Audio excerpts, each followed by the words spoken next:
चलिए अब देखते हैं आज के क्लास में सदिशों का योगफल है ना। अब हम लोग सदिश के बारे में जान चुके हैं। अब सदिश के बारे में हम लोग क्या देखने वाले हैं, हम देखने वाले हैं कि जो सदिश राशि हैं उनमें गणितीय क्रिया कैसे लगाया जा सकता है या ऐसा बोलो मैथमेटिकल जो ऑपरेशन है, जोड़ना, घटाना, गुणा, ये सब कैसे लगा सकते हैं, तो उनके बारे में बात करते हैं। सबसे पहले लिखता हूँ एडिशन ऑफ वेक्टर, है ना। मैथमेटिकल ऑपरेशन की बात हमको करना है। तो पहला मैथमेटिकल ऑपरेशन में पिक कर रहा हूँ क्या, एडिशन ऑफ वेक्टर, ठीक है। सदिशों का योग, आपको समझ में आएगा, सदिशों का योग देखेंगे, ध्यान देंगे।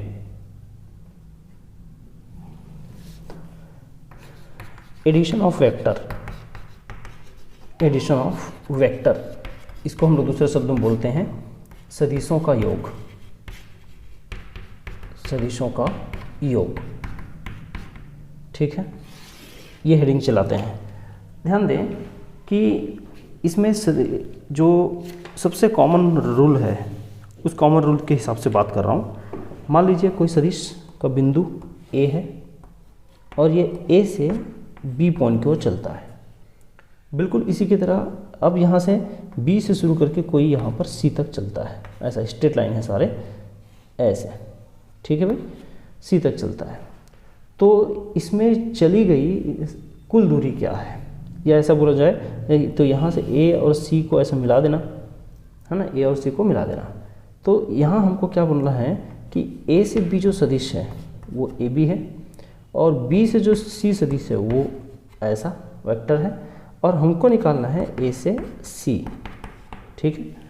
तो इस घटना में एक चीज़ ख्याल रखना है कि बहुत सिंपल है, बट फिर भी एक ख्याल रखना है कि इसमें ए का जहाँ सिरा ख़त्म होता है वहीं बी का पॉइंट स्टार्ट होना चाहिए, संपाती होना चाहिए, है ना। तब इसको हम लोग इस नियम से कर सकते हैं। और यहाँ मैं बोल सकता हूँ ए सी सदिश vector equals to A B vector और प्लस बी सी वेक्टर। इसको ट्रायंगल लॉ भी बोल सकते हैं आप, ठीक है। ट्रायंगल बना के हम लोग निकालते हैं, क्लियर है।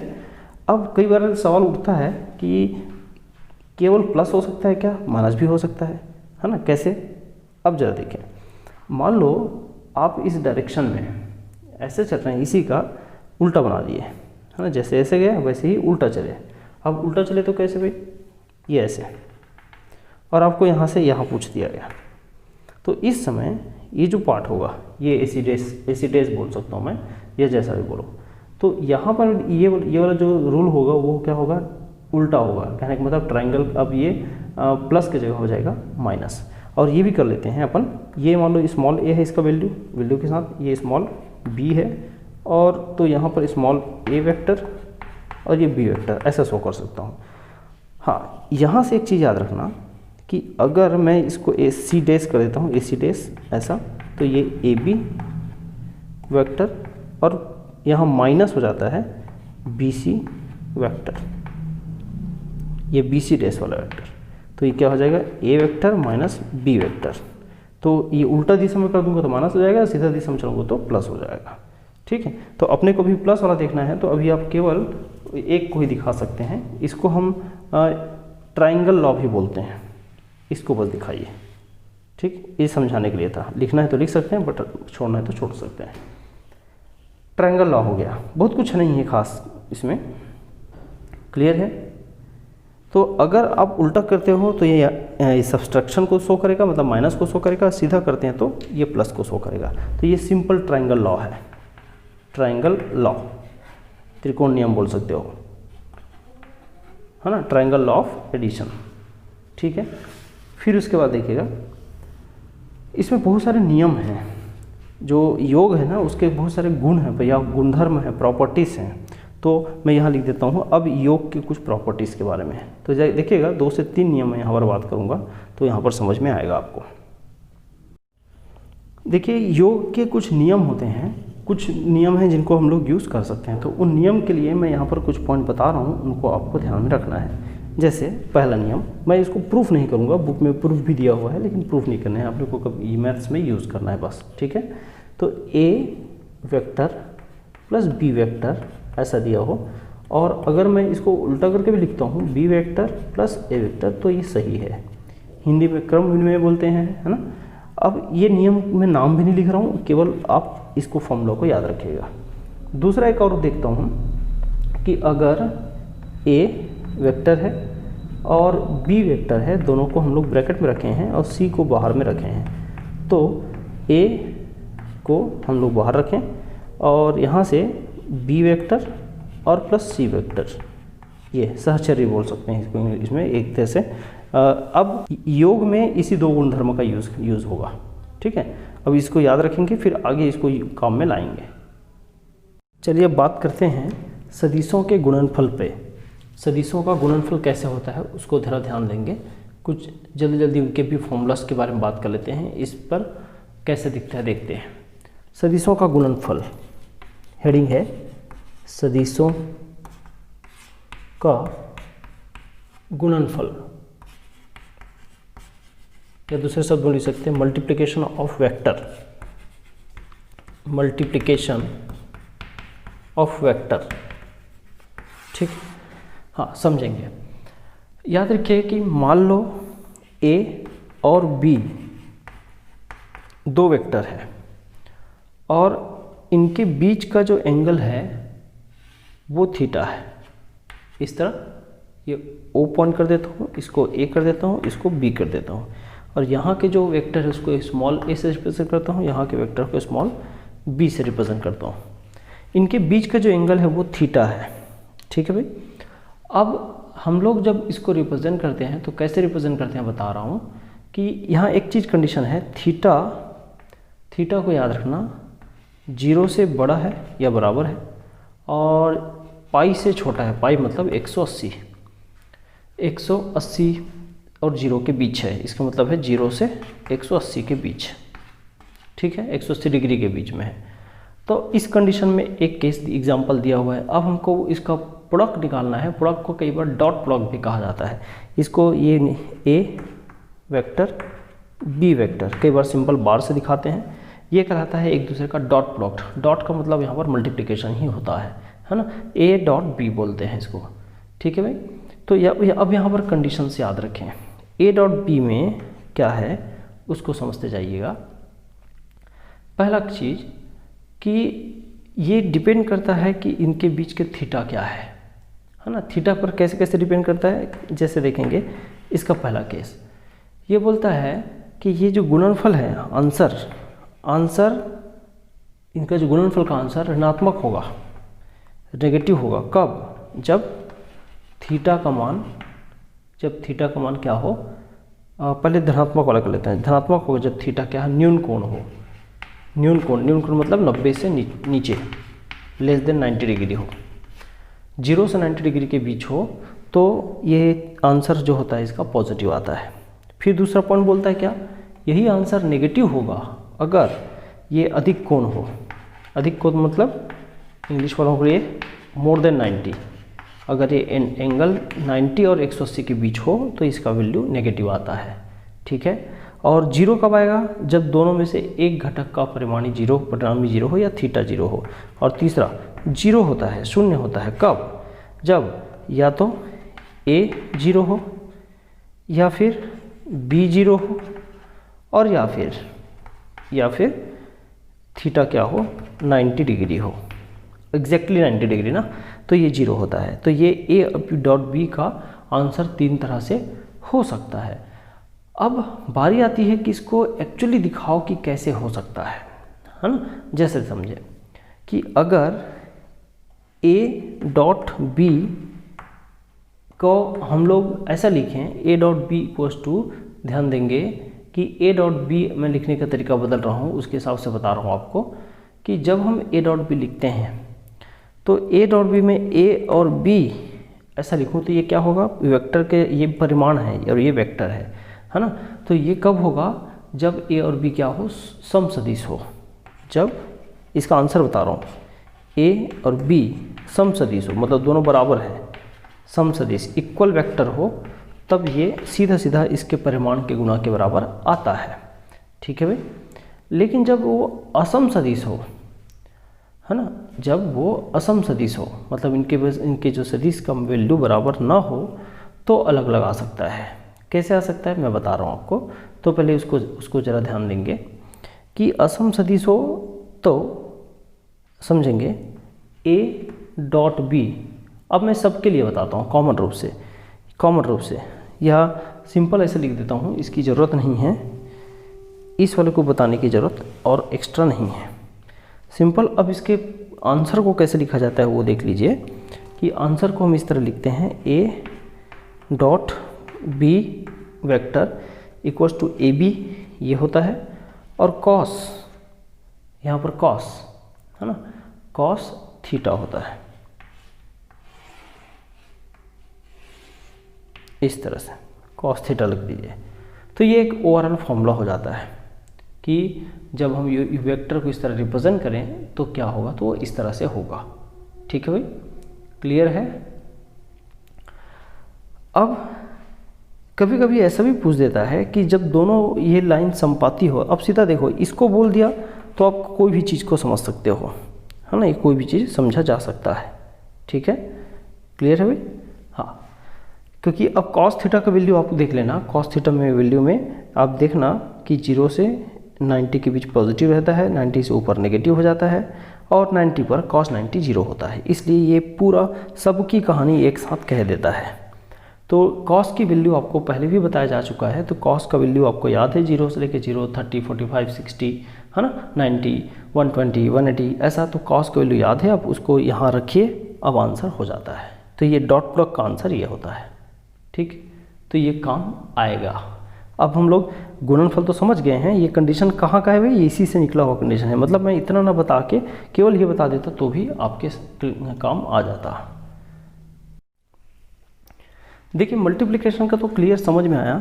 सपोज करो, चलो एग्जांपल के तौर पे एक छोटा सा नोट पॉइंट जैसा लिखता हूँ, है ना, इसको हेडिंग नहीं बना रहा हूँ, बुक में हेडिंग बना दिया है तो मैं हेडिंग नहीं बना रहा हूँ। लेकिन मान लो सेम वेक्टर है और सेम वेक्टर को 2 बार मल्टीप्लाई करता हूँ, है ना। चलिए मल्टीप्लिकेशन में हम ऐसा लेते हैं कि सेम वेक्टर को 2 बार मल्टीप्लाई करके देखते हैं।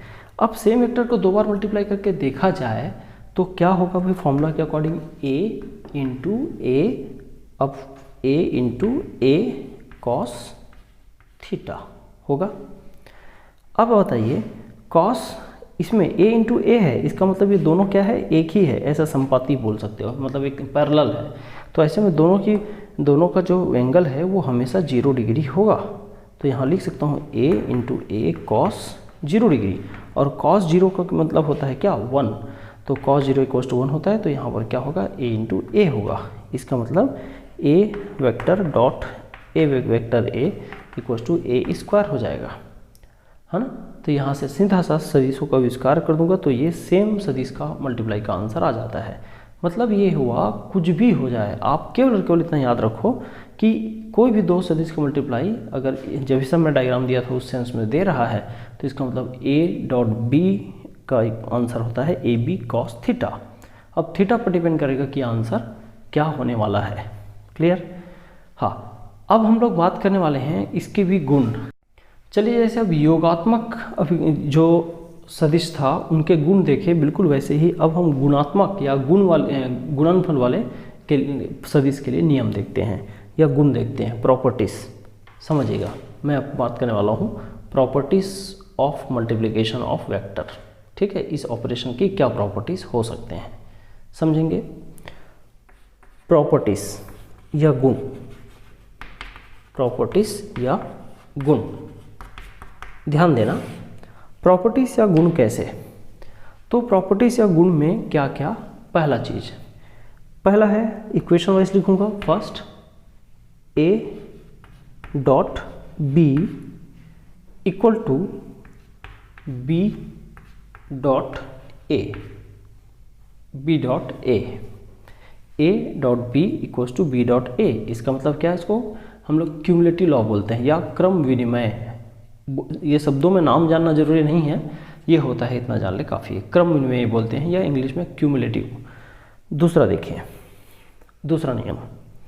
दूसरा नियम ये कि हम अब क्रम के बाद, देखिए मैं कैसे कर रहा हूँ उसको समझिएगा, कोशिश कर रहा हूँ, इसमें नियम नहीं भी होगा उसको भी कुछ कुछ बताना मुझे। a और ब्रैकेट में b, है ना, a ब्रैकेट में b इंटू सी, ऐसे करते हैं। और अगर ए बी और ब्रैकेट के बाहर सी, ऐसा करूं, ये वेक्टर है। तो ये याद रखना, ये सहचर्य नियम कहलाता है हिंदी में, है ना, एसोसिएटिव लॉ।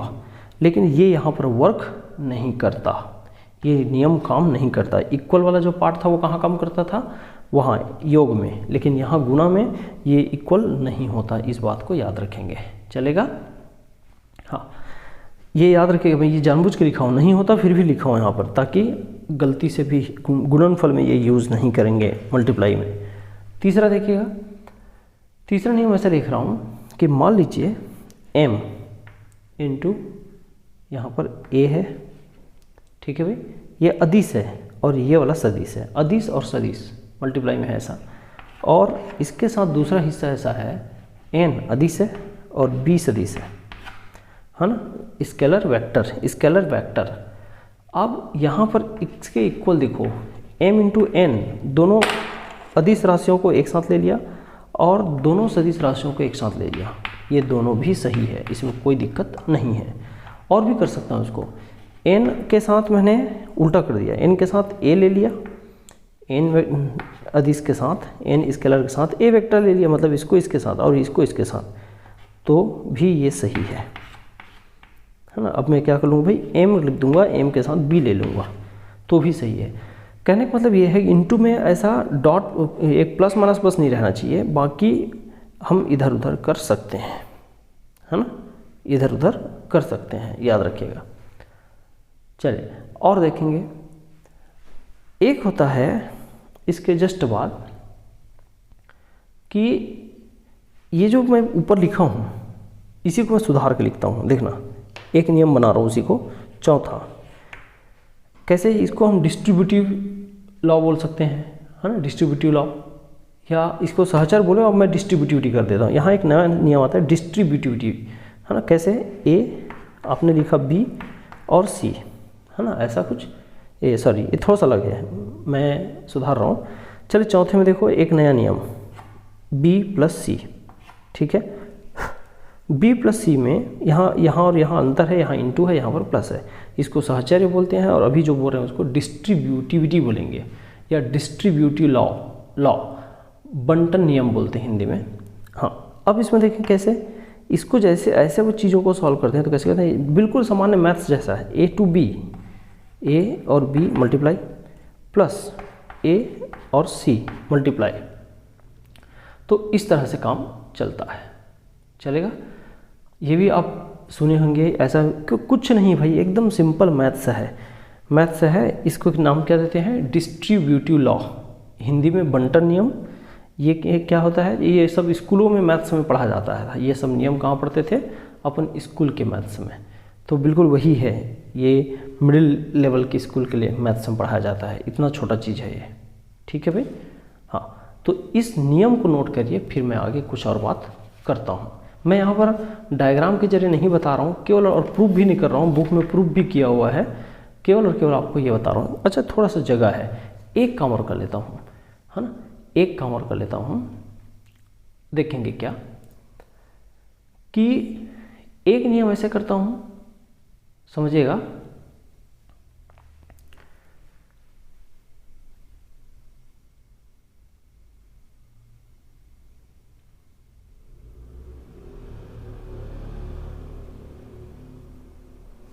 अगर a vector dot b vector equals to a vector dot c vector ऐसा दिया हो, है ना, a vector dot b vector equals to a vector equals c vector, तो ये इफ़ कर देता हूँ यहाँ।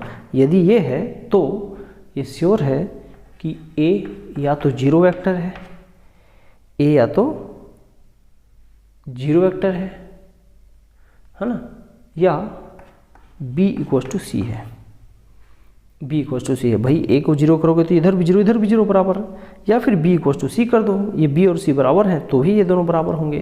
समझ में आ रहा है क्या? हाँ, अब ये एक चीज़ है कि a b माइनस सी का लंबवत हो, ऐसा भी हो सकता है, तीन केस है ना। a b माइनस सी जो है परपेंडिकुलर है, कब? परपेंडिकुलर किसका है, बी माइनस सी परपेंडिकुलर है ए का, तब भी ये हो सकता है। तो ये 3 केस में सही है ना, ये ऐसा दिया है तो समझ जाइए ये 3 कंक्लूजन होंगे। तो ये कुछ मल्टीप्लिकेशन के रूल हैं, इनको ऐसे ही याद रखिएगा। अब बात करते हैं यूनिट वेक्टर पे, हिंदी में बोलते हैं एकक सदिश, यूनिट वेक्टर या फिर एकक सदिश। देखिए क्या है ये, हम जब 3D स्पेस में आते हैं, 3D स्पेस मतलब 3 डायमेंशनल स्पेस, तो आप याद रखें 3 डायमेंशनल स्पेस को हम कैसे रिप्रेजेंट करते हैं भाई, ऐसे। एक्चुअल में ये तीनों के बीच का जो एंगल होता है, दिख भले रहा है बुक में या बोर्ड में, लेकिन ये एक्चुअल में कितने का एंगल होता है, ये सब 90 का एंगल होते हैं तब बनते हैं, ये भी याद रखें, ठीक है। ये सब कितने का, 90 का एंगल होता है, एक दूसरे के खिलाफ 90 का एंगल है। कैसे 90 का एंगल है भाई, ये देखिए, ये बॉक्स देखिए, इस बॉक्स में ये जो ये किनारा है 1 2 और 3, ये क्या है, 90 का एंगल है एक दूसरे के, बिल्कुल इसी को ही बोल रहे हैं, इसी को ही 3D स्पेस बोल रहे हैं, ठीक है। तो ये भी याद रखना कि सपोज़ ये x दिशा है, ये y दिशा है और ये z एक्सिस है, तो इसमें है ना, इसमें ये ओरिजिन बिंदु है, ओरिजिन बिंदु से ये जो x y और z की जो यूनिट दूरी है 1 1 1 एक एक यूनिट है, तो क्या होगा उसको देखिए, है ना। मान लो ये a है, यहाँ तक b है और यहाँ तक c है, तो OA की दूरी 1 है, OB की दूरी 1 है, OC की दूरी 1 है, तो इन ऐसे वेक्टर को यूनिट वेक्टर बोलते हैं जिसका वैल्यू 1 हो, है ना। ऐसे वेक्टर को यूनिट वेक्टर बोलते हैं जिसका वैल्यू 1 हो, और उसके रूप में उसको एक इकाई की तरह यूज़ करके दूसरे वैल्यू को उसके रूप में दर्शाया जा सकता है, एक मात्रक की तरह यूज़ होता है, इसलिए इसको एकक बोलते हैं, यूनिट भी बोलते हैं। यूनिट का मतलब 1 होता है, उसको वेक्टर की तरह यूज़ किया जा सकता है। तो याद रखिएगा कि वेक्टर जिसका वैल्यू 1 हो, है ना, वेक्टर या सदिश हैविंग वैल्यू 1, एक जिसका वैल्यू हो, ठीक है। हाँ, इसको कुछ सिंबल से दिखाते हैं। एक्स दिशा के यूनिट वेक्टर को I से, y दिशा के J से और z दिशा को K से। कभी कभी यूनिट वेक्टर को पहचान के लिए, क्योंकि हमेशा I J के लिखा हो जरूरी नहीं है ना, लेकिन तो उसको पहचानने के लिए क्या करते हैं भाई, उसको पहचानने के लिए ऐसे कैप लगाते हैं, ऐसा कैप। तो I cap, J cap, K cap, ये पर्टिकुलर नोन है। I कैप बोले तो x दिशा, J कैप बोले तो y दिशा, K कैप बोले तो z दिशा। तो ऐसे I कैप, J कैप और K कैप से इसको रिप्रेजेंट करते हैं, ठीक है। हाँ, लेकिन हम बढ़ रहे हैं गुणनफल के अंदर में, तो गुणनफल भी दिखाएंगे इसका, कैसे कैसे गुणनफल होता है। ध्यान देंगे, I का I से मल्टीप्लाई, I डॉट I, अब ये भाई सेम हो गया, तो हमारे पास फॉर्मूला क्या है, AB cos थीटा। तो AB मतलब इसका जो मैग्नीट्यूड है वो क्या होगा, 1 1 होगा हमेशा। सीधी बहुत बोल सकते हैं, वेक्टर हैविंग वैल्यू 1 वह सदिश जिसका मान 1 होता है। मान मतलब क्या, परिमाण। तो ये परिमाण हो गया, है ना भाई, ये परिमाण हो गया। तो परिमाण क्या हो गया, AB cos थीटा, ये फॉर्मूला होता है हमेशा। तो यहाँ परिमाण क्या रखेंगे, 1 1 रखेंगे, और cos दोनों सेम है, समान सदिश है, तो फिर क्या हो जाता है 0 डिग्री।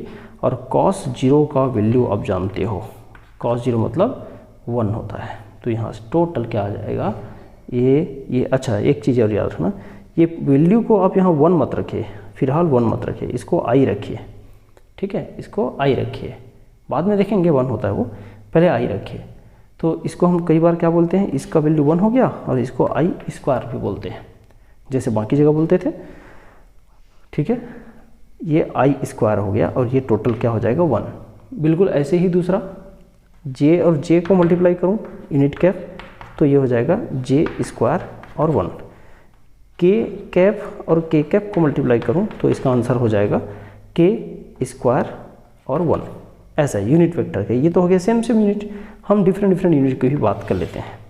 जैसे सपोज मानिए हमने किया I इंटू जे, तो I J को हम जब मल्टीप्लाई करेंगे, किसको, I और J को, ध्यान देंगे कि I और J को, मतलब ये I और ये J, इनको मल्टीप्लाई करेंगे तो दोनों का जो वैल्यू है वो तो 1 1 आएगा। और cos 90 1 होता है, cos 90 0 होता है, तो ओवरऑल 0 हो जाता है, ओवरऑल ये 0 हो जाता है, याद रखना। मैं शॉर्ट में करूँ ना भाई, फॉर्मूला ये है ए बी कॉस थीटा, तो इन दोनों का वैल्यू क्या हो गया 1, इसका भी 1, और कॉस 90 हो जाएगा। भाई आई और जे के बीच में एंगल कितने का है, 90 का है, तो ये ना कॉस 90 होता है 0, इसलिए आंसर 0 हो जाएगा। जे के बोले 0, के आई बोले 0। तो सिंपल क्या है, रूल क्या है भाई, अगर मैं एकदम सिंपल सरल शब्दों में बोलूँ कि इसको याद करने के लिए, तो ऐसे आप 3 भाग यहाँ बना दीजिए ऐसे, और 3 भाग इधर बना देंगे ऐसे, और यहाँ डॉट कर देंगे, डॉट मतलब गुणा, और यहाँ देखिए आई कैप लगा देना, जे और के, आई जे और के, आई आई करेंगे वैल्यू क्या आएगा 1, जे जे करेंगे वैल्यू क्या आएगा 1, के करेंगे वैल्यू क्या आएगा 1, और बाकी में क्रॉस करते जाएंगे तो 0। समझ में आ रहा है? तो इस टेबल से वो याद हो जाएगा, वैल्यू इधर का उधर नहीं होगा। तो ये तो हो गया, हम एक बार में एक सिस्टम लिए, मतलब आई एक है, प्लस माइनस अभी किसी का नहीं है। तो जब सिंगल सिस्टम हो तो इस तरह से होगा। हम अब क्या करेंगे, एक विमा के बजाय अब एक साथ दो तरीके से 2 सदिश को एक साथ लेंगे, तब क्या होगा उसको सोचते हैं, द्विविमीय बोलते हैं जिसको। एक विमी का ये हो गया, अब द्विविमी का देखिए। इसी में देखिए एक एग्जाम्पल है जिसमें एक सदिश ये है जिसके 2 विमा हैं, और दूसरा सदिश ये है जिसके 2 विमा हैं। कहने का मतलब द्विविमी हैं। आई और जे 2 वेक्टर लिया गया है, आई और जे 2 वेक्टर लेके, इसका मतलब एक्स और वाई 2 एक्सिस पर बात हो रही है। तो ये भी एक जो वेक्टर है वो भी द्विविमीय है, और ये भी एक जो है वो भी द्विविमीय है, दोनों 2 डायमेंशनल वेक्टर है। अब 2 डायमेंशनल 2 वेक्टर की हम गुणा करते हैं, है ना, 2 सदिशों का गुणा करते हैं, सदिशों का अदिश गुणनफल बोलते हैं, क्योंकि सदिश को हम उससे गुणा करेंगे आंसर अदिश में आएगा। तो इसको मैथ्स की भाषा में बोलते हैं सदिश का अदिश गुणनफल, है ना, कि स्केलर वेक्टर का स्केलर मल्टीप्लिकेशन। खैर अभी मैथ्स की भाषा की बात तो बाद में होगी, लेकिन अब देखें इसको कैसे हम लोग सॉल्व करें। मान लीजिए अब इसमें से हमको निकालना है a डॉट बी, ये हमारा क्वेश्चन है ना, ऐसा बोला गया, निकालिए इसको, ऐसा क्या आता है। तो हम करेंगे क्या, बहुत सिंपल है, हम लोग अब ये क्वेश्चन है भैया, अब हम इसको सॉल्व करते हैं। सॉल्व करने के लिए क्या करते हैं, देखिएगा, पहले दोनों को लिख देता हूँ ब्रैकेट में, a1i है ना प्लस यहाँ पर a2j, ये हमने लिखा, ब्रैकेट में दूसरा मल्टीप्लाई करना है तो b1i प्लस b2j, ये हम कर देते हैं। फिर उसके बाद देखें क्या करें, इसको यहाँ से फिर इसको यहाँ से मल्टीप्लाई करते हैं, a1 b1, ठीक है, i इंटू आई, दोनों आई है ना, प्लस फिर इसी को आगे बढ़ाइए, इन दोनों को multiply, a1 b2 i into जे, ये दोनों हो गया। अब इससे करते हैं a2 b1, ये j इंटू आई, इसको आई जे लिख सकता हूँ, आई जे प्लस एक लास्ट यहाँ से a2 b2, ये j और j, ये हमारे पास आंसर है। फिर आप थोड़ा सा और आगे बढ़िए और देखिए, पीछे हम जस्ट बात किए थे आई सेम डिफरेंट सेम, तो आप पीछे बात किए थे, आप देखिए जब हम सेम का मल्टीप्लाई किए थे, है ना, आई जे, तो इनका आया था 1, और जो डिफरेंट था उसका 1, ये 0 हुआ था, तो ये दोनों तो बिल्कुल 0 हो गया, ये 0 हो गया, ये 0 हो गया, तो बचा क्या, a1 b1 और ये हो गया 1 प्लस a2 b2 और ये हो गया 1, तो यही बचेगा आंसर। तो a डॉट बी, तो देखो ये सदिश लिए, वेक्टर लिए, आंसर आ गया अदिश स्केलर, तो इसलिए बोलते हैं सदिश का अदिश गुणनफल, है ना, वेक्टर का स्केलर मल्टीप्लिकेशन। ये हो गया 2 डायमेंशन के लिए, ऐसे ही 3 डायमेंशन के लिए भी किया जा सकता है। तो चलिए एक एग्जांपल 3 डायमेंशन का देख लेते हैं भाई। देखिए अब मैंने 2 वेक्टर और लिखा, लेकिन 2 वेक्टर में थोड़ा चेंजेस है। यहाँ पर 3 पद दिख रहे हैं, 3 स्टेप दिख रहे हैं, प्लस प्लस करके 3 सेगमेंट है। ये बता रहा है कि ये 3 डायमेंशनल वेक्टर है, ये भी और ये भी, तो दोनों के दोनों 3 डायमेंशनल वेक्टर हैं। अब हम इन दोनों का डॉट प्रोडक्ट करते हैं। तो हमारा क्वेश्चन यही है कि आप इसको अंदर में निकालिए a dot B equals to question mark, ये सवाल है। तो अब इसको कैसे सॉल्व किया जाए, है ना, देखें कैसे सॉल्व किया जाता है। तो A vector B vector, A dot B dot या A vector dot B vector. तो अब क्या करें, हमारे पास सीधा जवाब है ए बी कॉस थीटा, ऐसा करते हैं अपन, है ना। तो ये तब करेंगे जब ये दो सिंपल यूनिट वेक्टर आ जाए। अभी तो हमारे पास सिंपल फॉर्म में नहीं आया है, तो हम लोग कॉस वाले को बाद में यूज़ करेंगे, है ना। अभी हम क्या देखेंगे, इसमें पहले दोनों को ऐसे ही एज इट इज़ मल्टीप्लाई करने की कोशिश करते हैं। A1 है ना I plus A2 J plus A3 K। अब सब में ऐसे यूनिट वेक्टर लगा सकते हैं। फिर उसके बाद मल्टीप्लाई का साइन या ब्रैकेट कर दें, B1 I plus B2 J plus B3 K, ये लीजिए। अब हम मल्टीप्लाई करना शुरू करते हैं। कैसे मल्टीप्लाई करना शुरू करते हैं भाई, देखेंगे। इसको पकड़ते हैं, इसको तीनों से, फिर इसको तीनों से, इसको तीनों से, ऐसे चलेगा। ज़रा देखिए, मैं यहाँ थोड़ा लंबा है इसलिए यहाँ से ले रहा हूँ। A1 B1 है ना, फिर I इंटू I कैप और I कैप, चलेगा। अब मैं एक काम करता हूँ, इतना तो समझ गए हैं, या चलो लिख देता हूँ एक बार, प्लस हो गया। फिर इसको अगले वाले से A1 B2 ये वाला I कैप J कैप, है ना, ये दूसरा हो गया, प्लस इसी A1 को तीसरे से A1 B3 I cap K cap, ठीक है। ये हो गया एक हिस्सा। ऐसे ही दो बार और चलेगा, A2 B1 इसके साथ J या IJ वो लिख दो, जैसा भी IJ, ठीक है। फिर इसी A2 को इसके साथ A2 और B2 J कैप दोनों तरफ JJ। फिर तीसरी बार A2 B3 है ना, और J कैप और K कैप। फिर फाइनली तीसरी थर्ड टाइम इसके लिए A3 B1 है ना, और I K। फिर आगे A3 B2 J K।